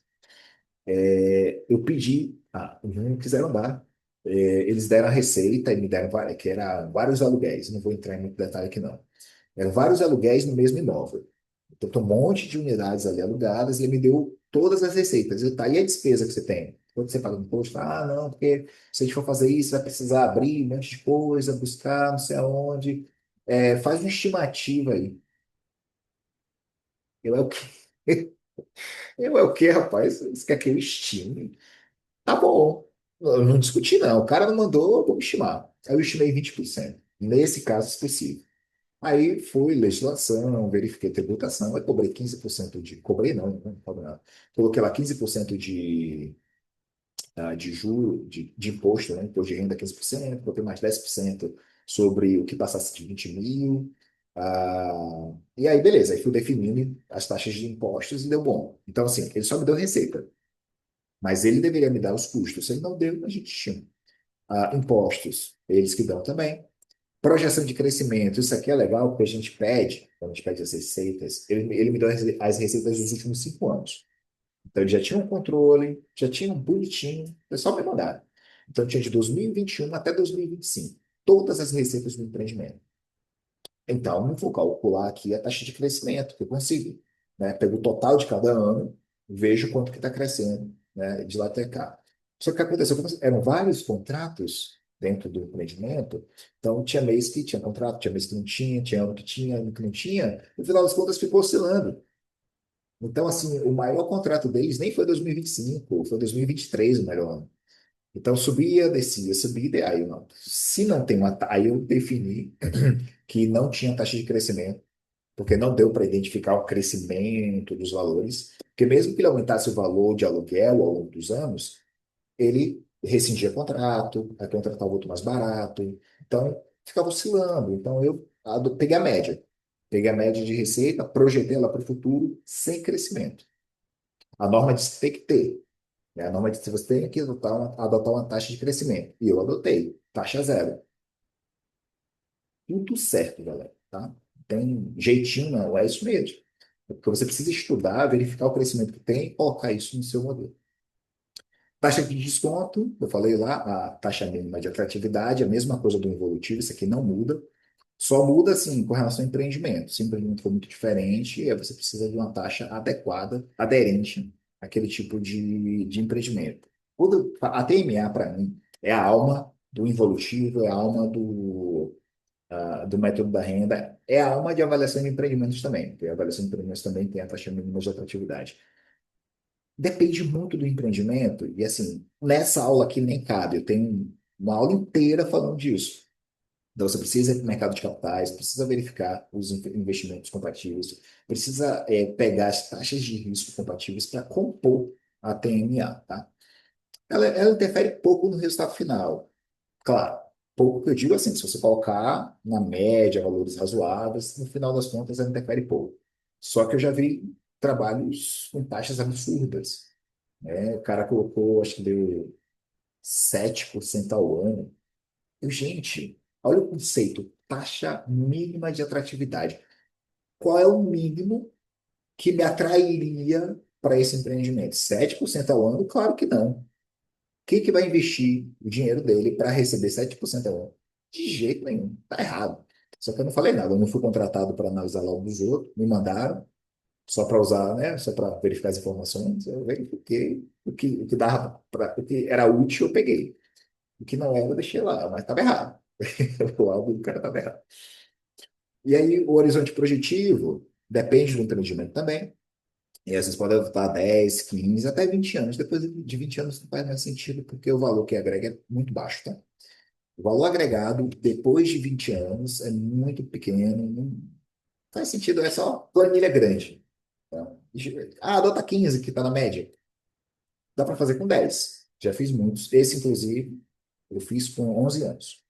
Eu peguei os 10, projetei para 10 e fiz mais um com valor residual, que está aqui também, né? No final, o valor da perpetuidade, que você precisa acrescentar o valor residual também. E o resultado vai ser o valor econômico, que a gente diz, eu falo também disso, né? Que a gente chama de valor de mercado, porque as transações são em cima do valor econômico mesmo, beleza? E a própria norma diz que a gente pode chamar isso de valor de mercado. E aí, quando a gente vai para a avaliação de empreendimento, perceba que ele é bem maior, tá? O que é que tem aqui? Os dados de entrada. Aqui, gente, esse negócio é incrível, porque o cara pode não te dar nada. Eu tenho um terreno, eu quero que você me dê soluções e opções de investimento para isso aqui. Igual evolutivo. Ele só vai te dar matrícula do terreno, mais nada. Na grande maioria, ele já tem o terreno, já tem valor. Ele quer saber, na verdade, se aquele valor está compatível, se aquele valor de terreno está coerente e se é viável para o negócio dele. Grande maioria dos contratos são assim. O cara já sabe o valor do terreno. É o valor de venda. O cara está vendendo por X. Na avaliação de empreendimento, esse valor comporta? Geralmente a pergunta é essa, tá? E aí você faz toda a análise em cima daquele valor que o cara já deu. Quando o terreno é próprio, você precisa colocar o valor que ele comprou. Então, a despesa que ele teve com o terreno também entra como investimento. E aí às vezes, você precisa até retroagir. Aí ele comprou o terreno lá, sei lá, né, 10 anos atrás. Às vezes você precisa retroagir 10 anos. Eu não. Até coloca no D0. Você vai fazer hoje e bota o valor de avaliação. É melhor do que pegar o terreno 10 anos atrás, jogar valor presente. Então, pega o valor de mercado. Pronto, faz com o valor de mercado, vai-se embora. Então, o que é que você precisa? Do valor do terreno, do valor do investimento, que depende do empreendimento, que é que você vai construir. Cronograma físico-financeiro da obra, igual o comparativo, você também precisa de cronograma, dependendo do projeto hipotético. Capital de giro, quanto que você tem de capital disponível para aplicar no seu negócio? É importante saber. Não entra no cálculo, tá, gente? Capital de giro, mas é uma informação importante para definir se o projeto é viável ou não. Cenários. A avaliação de empreendimento não tem jeito, inclusive a norma coloca um cenário, três cenários, cinco cenários. O involutivo, ela coloca um, dois, três cenários, né? Para grau um, grau 2, grau 3. na avaliação de empreendimento é 1,35.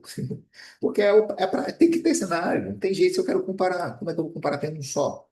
Quando você só tem um, você está dizendo para ele, é viável. Não é viável. Bom, quando você tem três, você está dizendo, olha, essa solução aqui é melhor do que essa daqui você ganha mais, essa daqui você ganha menos. Então, para avaliação de empreendimento, é muito comum a gente comparar indicadores de viabilidade que eu vou falar mais embaixo, tá? Capital de giro, já falei, cenários, taxas. E aí, quando eu falo dessas taxas aqui, eu estou falando de novo também da. Porque assim, a TMA aqui, ela, ela impacta pouco, porque eu vou usar a mesma TMA nos três cenários. Então, independente da TMA que eu use, que eu vou querer a VPL, que é o valor presente líquido. Então, a TMA pouco importa na avaliação de empreendimento. Tá? Ah, vou estimar. Imagina a pessoa ir atrás de TMA, capital de investimento, risco. Velho, para comparar a VPL, se for só um, beleza, faz o estudo. Se for são três para escolher entre um e outro, tanto faz a TMA. Tá? Sugiro que vocês peguem um valor compatível com o mercado. Mas a diferença não vai impactar na decisão do negócio, tá? Porque vai impactar na VPL, mas na mesma proporção. Então, você vai comparar uma VPL com a outra. Tá medindo com a mesma regra. Basicamente isso. Tá? É a receita projetada, que ele vai ter depois que o negócio dele estiver pronto. Então, ele está construindo, o negócio ficou pronto e depois ele vai ter receita. Ele pode te dar todas essas informações, assim como ele pode dar nenhuma. E aí o valor muda. Se ele já tem tudo isso aqui para você, já deu até inclusive os cenários, você não vai precisar estudar isso. Então, isso aqui não entra na sua composição de preço. Mas se ele não deu, você vai ter que botar. Cada item desse aqui vai precisar de dedicação, estudo para elaborar. E aí o valor sobe. Gente, só pelo que eu estou falando aqui, você já deve imaginar, não dá para cobrar menos de 20 mil reais no planeta. O horizonte projetivo aqui vai da data de início da implantação do projeto até a conclusão. Tá? Quando eu falo conclusão, é porque assim, depende do projeto. Se for um condomínio de casa, tem fim. Porque o cara vai construir o condomínio, vai vender as casas e, pum, morreu. Mas se ele vai construir um shopping e vai viver de aluguel, vou pegar um exemplo, é muito bacana isso. Se ele vai construir uma kitnet, uma kitnet não, né? Um conjunto de kitnets, e ele quer que você faça o estudo, dá para fazer. É avaliação de empreendimento também. Então vai ter o custo para construir as kitnets, o tempo que vai levar para construir, quando ele vai começar a alugar, por quanto ele vai alugar. E aí aí de fato, você vai pegar até o que eles chamam de estabilização do negócio. Quando o negócio está pegando do zero, aí você de novo vai ali uns 15 anos, 10 anos, 10 a 15 anos, tá? Para avaliação de empreendimento não precisa nem chegar em 20. 10 anos é interessante, tá? Talvez até menos, mas com 10 anos fica mais robusto. Por quê? Você vai ter o tempo de construção ainda, e aí vai levar, vou chutar, 2 anos, mais 10 que é o tempo que ele vai ter de receita. Precisa saber em quanto tempo o investimento vai ser pagado, que a gente chama de payback. Aqui, ó, os resultados são VPL, que é o valor presente líquido, a TIR, que é a taxa interna de retorno. Essa aqui para mim é a mais importante, porque gente, a taxa interna de retorno é a TMA inversa, invertida. A TMA diz o quê? Qual é a minha taxa mínima de atratividade? Qual é o mínimo que eu quero para entrar nesse negócio? Sabe o que a TIR diz? Qual é a taxa do negócio? É sensacional, gente, isso aqui é incrível, você não tem noção. Se a minha taxa mínima de atratividade vou chutar, 20%, 21, vou botar 15%. Minha taxa mínima de atratividade é 15% ao ano. E a TIR der 17% ao ano, o que é que isso diz? Diz que o negócio tem um rendimento maior do que a sua expectativa. Isso é muito bom. Quanto maior, melhor.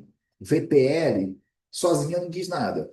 Você vai comparar uma VPL com a outra. A TIR você consegue comparar com a sua expectativa e com as outras também.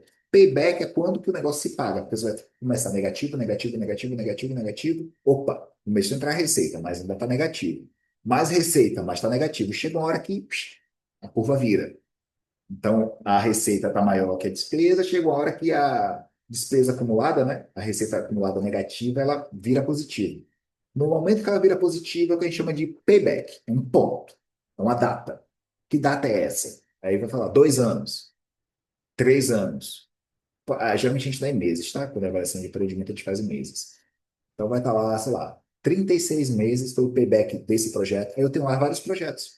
Nesse projeto, o payback foi 12 meses. Nesse foi 18. Nesse foi 24.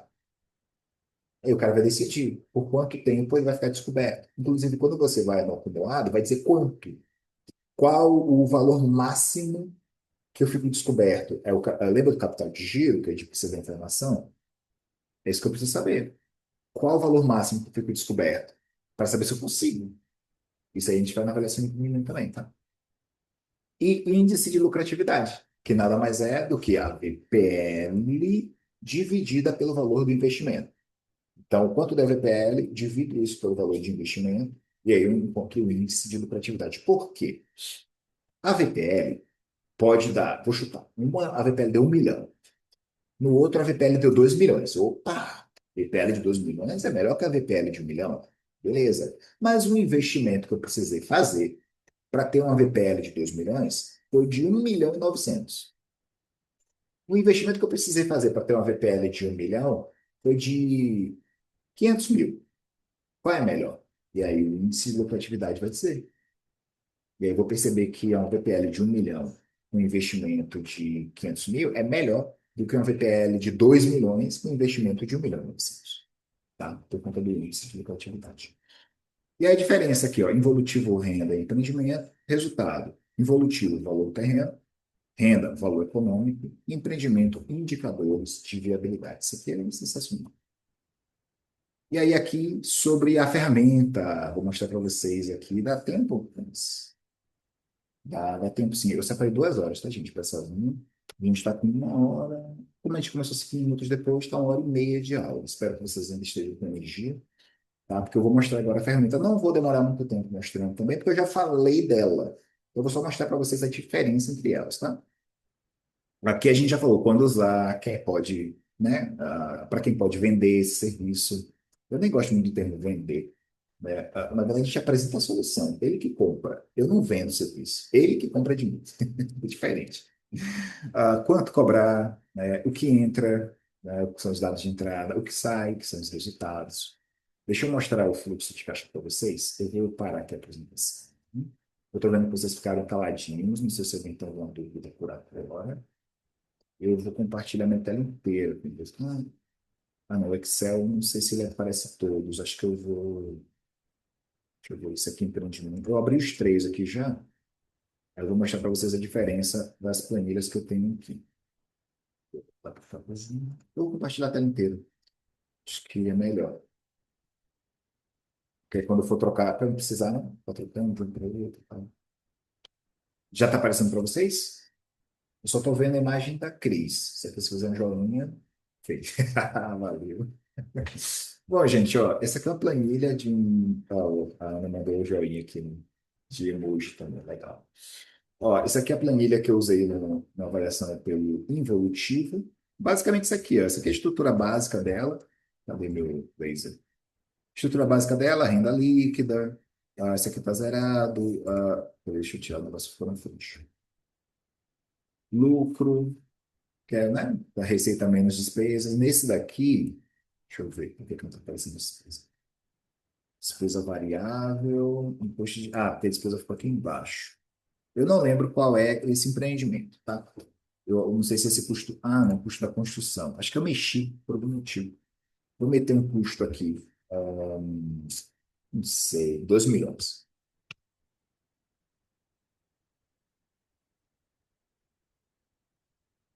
Muito caro? Muito caro. Custo total da construção. Porque ele está repetindo por ano. Tá, então não é o total. Deixa eu botar. Deixa eu ver se eu lembro de novo. Já sei o que foi, desculpa.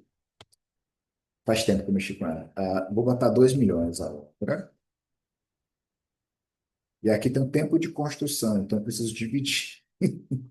Dividir. Deixa eu ver o tempo que a planilha está botando aqui, só para não mexer. Está botando 24. Eu vou botar 12 meses. Tá 12. ela vai preencher até 24. Aí eu vou precisar deletar. Eu vou deixar os 24 só para não mexer na estrutura da planilha, tá? Como ela está indo até 20, o 24º mês, ó, aí eu vou deixar 24 também. Mas geralmente a obra termina antes das vendas, tá? Mas pronto. Porque eu devo ter deletado para dar algum exemplo para alguém. Mas o que é que está acontecendo aqui? É tudo por mês, quando a gente trabalha com involutivo. Eu não tenho um valor de investimento, eu vou ter que a renda líquida, que é a venda dos lotes, estou vendendo desde o primeiro mês. Tenho aqui o custo fixo, que é o valor da construção, está levando 24 meses também, igual ao tempo de venda. O lucro, que é um menos o outro, né? Despesas variáveis. Se você clicar aqui, ó, despesa variável está calculando imposto de comercialização e legalização, lucro antes do imposto de renda, que é esse aqui, um menos o outro. Imposto de renda calculado também, que está aqui embaixo, 15%. E aqui o lucro líquido, 127 mil ele está tirando por mês. E aí vai acumulando. Nesse aqui, repare que não tem período negativo. Pode ser que tenha. Mas nesse caso não teve porque eu não botei o valor de investimento. Se eu colocasse aqui, fosse um empreendimento, que muda isso. Fosse uma avaliação de empreendimento, eu colocaria lá aqui, investimento, o valor do terreno. Então, esses 12 milhões e meio está aqui no começo. E aí ele vai começar negativo e depois ele fica positivo, mas lá eu mostro. Então, essa é a estrutura básica do fluxo de caixa do involutivo. Tá aqui para a taxa de risco e remuneração do capital. Tá? Isso aqui está tudo ao mês. Tem até um conversor aqui ó, que eu botei no hotel. Como é que converte, né? Anual para mensal. Aqui, ó. Taxa anual para mensal. Eu até botei para o somatório. Quiser fazer separado, pega a taxa A. Aqui, ó. A taxa estava 15,15% ao ano e o risco 3,8% ao ano. Aí ele já calculou ao mês e já somou aqui também, porque é soma algébrica. Dá para fazer isso tudo aqui, mas ali é uma planilha só para auxiliar vocês. Então, uma de anual para mensal e a outra de mensal para anual. Você coloca duas taxas embaixo e dá a soma. Tá? Esse é o involutivo. Eu vou minimizá-lo. Vamos ver o que aparece aqui. Renda. Está na ordem que eu queria. Ótimo. Perceba que a capitalização da renda ele é mais robusta. Olha o tamanho dessa planilha em comparação com a planilha anterior que eu mostrei para vocês. Era a planilha mais simples, ali, investimento com empreendimento. Essa aqui ela é bem mais robusta, de fato. Né? Eu coloquei a estrutura que está na norma, então na 14653, na parte 4, tem exatamente essa estrutura aqui de fluxo de caixa. Tá? Eu peguei a estrutura da norma e joguei para cá. Então, assim, está idêntico à norma. Precisa? Não necessariamente, eu posso adaptar, mas está do jeito que a norma pede. E aqui vai ter, né, todas as receitas, despesas, impostos, custos. De fato, ela é mais robusta mesmo. O valor do fluxo de caixa no 10º ano, isso aqui está indo até o 11º. Fluxo de caixa do 10º ano, valor presente líquido. Olha o valor desse ano, 58 milhões. Valor adotado, 57 milhões. Para esse cenário aqui. Assim, quando você trabalha com uma avaliação pelo método da capitalização da renda, são imóveis absurdamente mais caros, tá? Então, são coisas muito robustas de fato. Preste atenção aqui, ó. Receita mensal, 500 mil por mês. Estou falando de receita mensal, 500 mil por mês. Tá? Aqui estão as outras despesas, inadimplência. Pelo que eu estou vendo aqui, foi. Lembrei qual foi. É de aluguel, essa aqui é aluguel. Aí tem aqui, ó, a contribuição social, aí tem que abrir mais a planilha. Posto de renda, os 15%, 10%, remuneração de capital aqui, ó, tá ao ano, já mudou. Lembra que eu estava ao mês, tive que transformar? Aqui tá ao ano, 15,81. Taxa de risco, 5% nesse caso.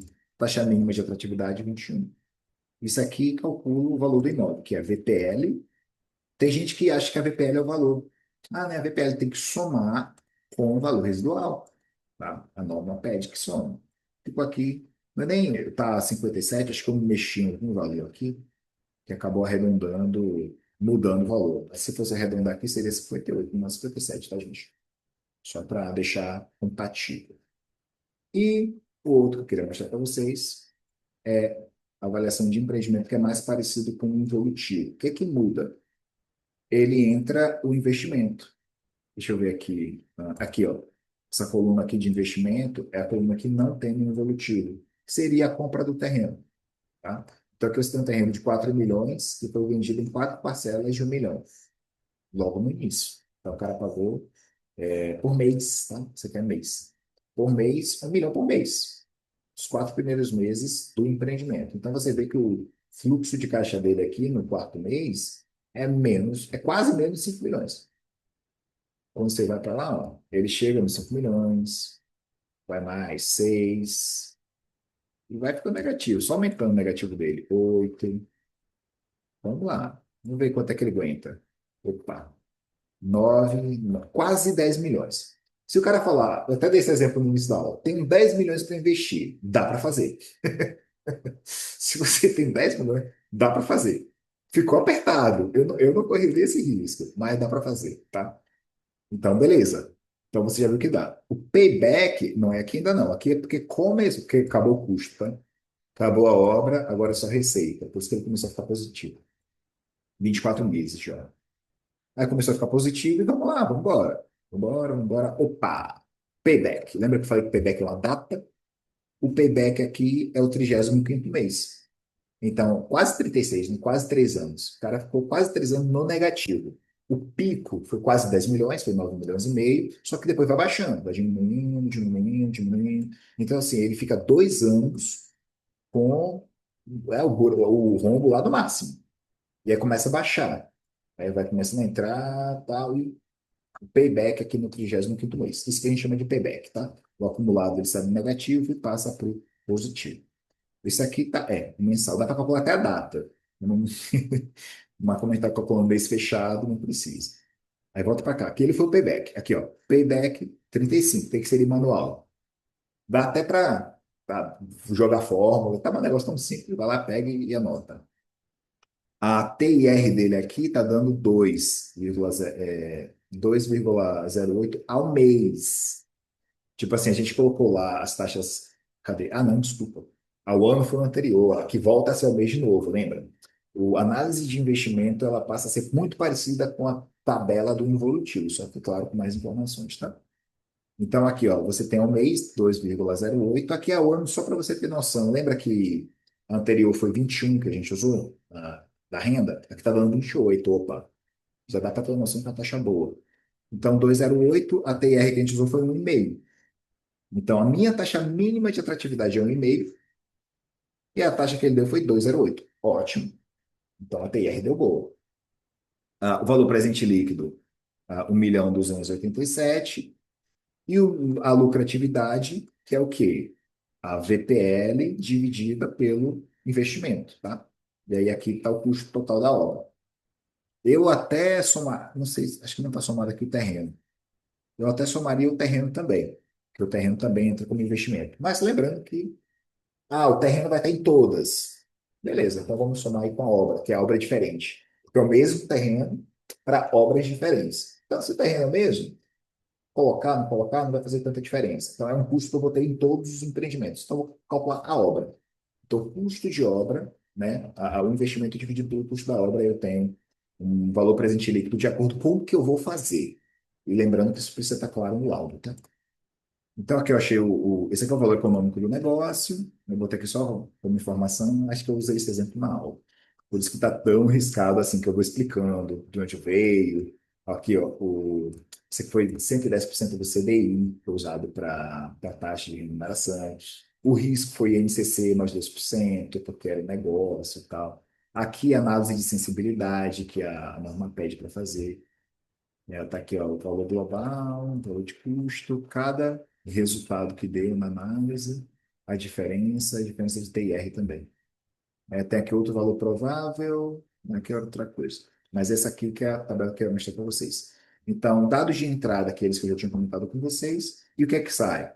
TIR, payback, valor presente líquido e índice de lucratividade. Esses quatro. É o que a gente precisa. Só que, qual que é a diferença? Eu preciso simular empreendimentos. Eu estou pegando empreendimentos diferentes e vou simulando cada um deles, tá? Eu vou voltar para cá. Vocês querem essa planilha? Alguém quer? Ninguém? Sim. Deixa eu ver, deixa eu olhar para vocês. Vou parar a apresentação. Ah, aqui. Vamos lá. Vou pedir uma reação, então, para ver se vocês estão acordados. Olha, vocês estão reagindo. O cara está reagindo. A galera está falando chat. Sim, sim, sim, quero, quero, quero, quero. Tá, beleza. Eu já vim preparado para fornecer essa planilha para vocês, tá? Cadê? Eu vou voltar à apresentação lá. Tem um QR Code aqui. É porque talvez eu mexesse na planilha, eu não deixei ela salva ainda na pasta, tá? Então, esse QR Code, ele vai mandar uma mensagem para mim. Então, o que é que esse QR Code faz? Ele é um código, tá? Até botei aqui, ó. Receba as planilhas pegando a senha, desculpem, a senha de acesso no QR Code abaixo, tá? Então, se você está assistindo essa aula ao vivo, já estou recebendo mensagem aqui. Ah, por quem porventura assistir gravado, pessoal, eu estou gravando, mas não tenho intenção de publicar esse negócio, não. Mas caso alguém esteja assistindo gravado, pode acessar o QR Code. Se chegar a mensagem para mim, eu já vou saber o que que é. E eu mando pelo WhatsApp mesmo. Eu vou só separar, não mando agora porque eu estou ocupado aqui, tá, galera?